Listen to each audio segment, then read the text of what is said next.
बिस्मिल्लाहिर्रहमानिर्रहीम अस्सलाम वालेकुम रहमतुल्लाह। व्हाइट हाउस में इस वक्त दुनिया की सबसे बड़ी मुलाकात हुई। सबसे बड़ी मुलाकात, ये बहुत बड़ी मुलाकात हुई।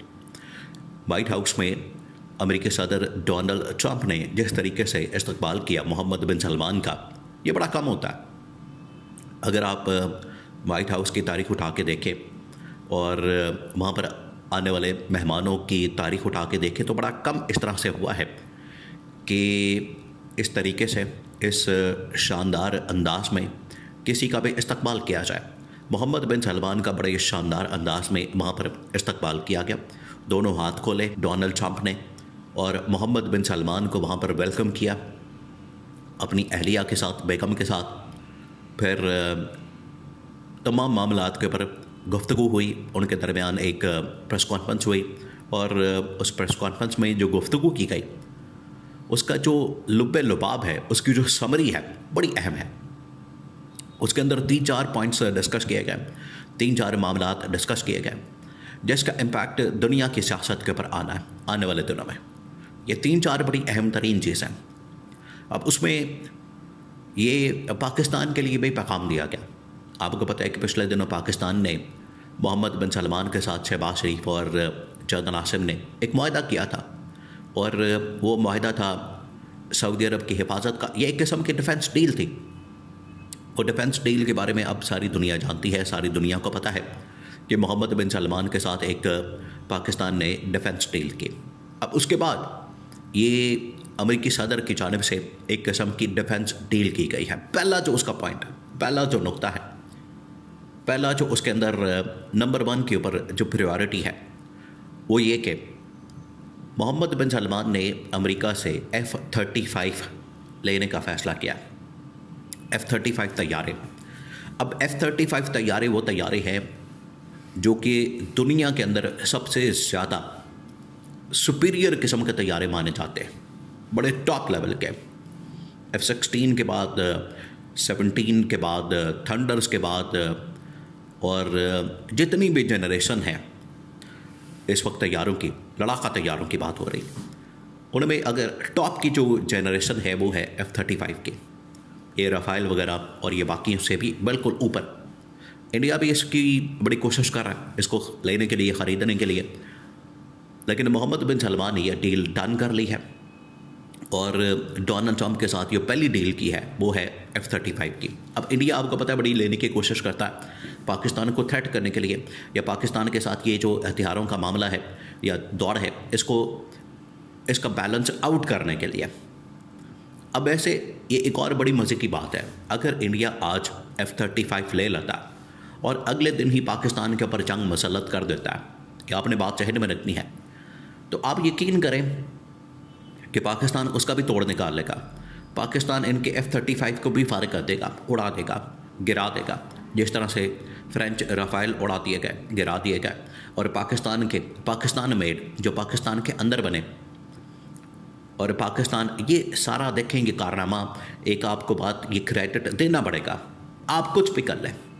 पाकिस्तान की जो इस वक्त सलाहियत है एयरफोर्स की, नेवी की और बाकी जंगी हथियारों के हवाले से, वेपन्स के हवाले से, इमरान खान के दौर में इमरान खान ने बड़े ज़बरदस्त मुआहदे किए चाइना के साथ, तुर्की के साथ, ख़ास तौर पर इन 2 ममालिक के साथ। ड्रोन टेक्नोलॉजी जो पाकिस्तान ने हासिल की, नेवी की टेक्नोलॉजी जो पाकिस्तान ने हासिल की वो तुर्की से हासिल की, और बाकी साइबर वॉरफेयर के अंदर या टेक्नोलॉजी के अंदर या एयरफोर्स के अंदर उसकी टेक्नोलॉजी वो सारी चाइना के साथ पाकिस्तान ने इस तरह के वायदे किए इमरान खान के दौर में कि उसका आज पाकिस्तान को फ़ायदा मिला कि आज इंडिया ने जब हमला किया मई के महीने में, वो सारा टेक्नोलॉजी के ऊपर और न्यू जो इस वक्त टेक्नोलॉजी है एयरफोर्स की, उसके ऊपर ये सारा का सारा डिपेंड करते हुए उसने पाकिस्तान के ऊपर हमला किया और पाकिस्तान ने उसका फिर करारा जवाब दिया।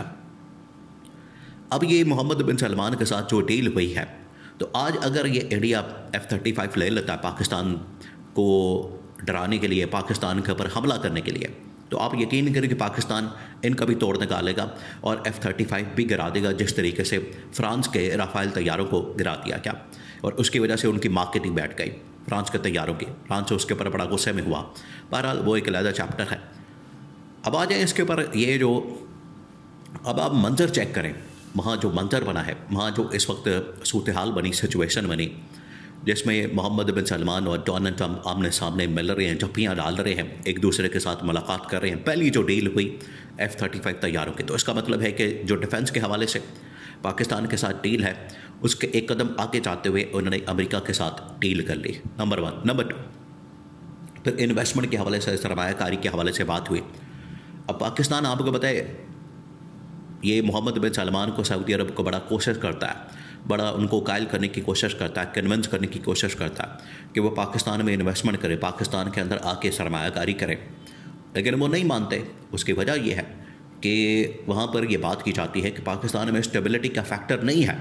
जब तक स्टेबिलिटी नहीं आएगी, जब तक यहाँ पर पाकिस्तान में हालात बेहतर नहीं होंगे। देखिए, पिछले तकरीबन कोई 3-3.5 सालों में यहाँ से तकरीबन कोई 10-15 कंपनियाँ जो है वो छोड़ के चली गई। 10-15 कंपनियाँ, इतनी बड़ी तादाद में मल्टीनेशनल किस्म की, मल्टी बिलियन डॉलर्स किस्म की कंपनियाँ छोड़ के चली गई। उल्टा यहाँ पर नुकसान हो गया। इन्होंने तो इन्वेस्टमेंट लानी थी, ये इतनी बड़ी बड़ी कंपनियाँ, और फिर उसके बाद यहाँ से इतने हुनरमंद लोग जो कि बड़े ट्रेंड किस्म के IT सेक्टर के अंदर, एग्रीकल्चर सेक्टर के अंदर, डिफेंस प्रोडक्शन के अंदर बड़े बड़े जो ट्रेन लोग वो यहाँ से चले गए। क्यों चले गए? क्योंकि उन्होंने ये देखा कि पाकिस्तान के अंदर तो मुस्तकबिल नहीं है, तो यहाँ इन्वेस्टमेंट किस तरह से आएगी। तो वहाँ पर जब बात की गई, अब आपको बताएं कि सऊदी अरब के लिए, अमेरिका के लिए जो बेस्ट अपॉर्चुनिटी होती है किसी भी मुल्क में सरमायाकारी करने के लिए, वो देखा जाता है कि मार्केट किसकी बड़ी है। अब 3-4 बड़े ममालिक है दुनिया में जिनकी मार्केट बहुत बड़ी है। एक है इंडिया और दूसरा चाइना। चाइना उस तरह से इन्वेस्टमेंट लेता नहीं, क्योंकि उनकी अपनी वहाँ पर तरक्की और खुशहाली इतनी ज़्यादा है कि उनको ज़रूरत नहीं पड़ती अब। और तीसरे नंबर पर पाकिस्तान की बारी आती है, जो तकरीबन को 25 करोड़ लोगों का मुल्क बन चुका है। तो वहाँ पर ये बात डिस्कस की गई कि पाकिस्तान में अगर इन्वेस्टमेंट की जाए, बड़ा ज़बरदस्त नादर मौका है, अपॉर्चुनिटी है, बहुत बड़ी मार्केट है। तो वहाँ पर फिर ट्रंप ने और मोहम्मद बिन सलमान ने इस बात के ऊपर एग्री किया और उन्होंने इस बात का ऐलान किया।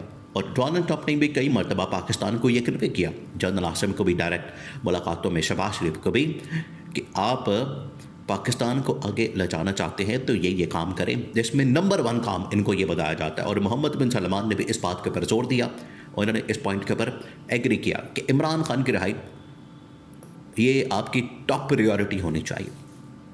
अगर आप ये काम कर देते हैं, इसके ऊपर अमल दरामद करते हैं, तो आज ही हमसे गारंटी ले लें, आज ही हमसे ब्लैंक चेक ले लें। ये ऑफ़र इतनी बड़ी, ये इनके लिए, देखिए कैसे इनके मुंह में पानी आएगा।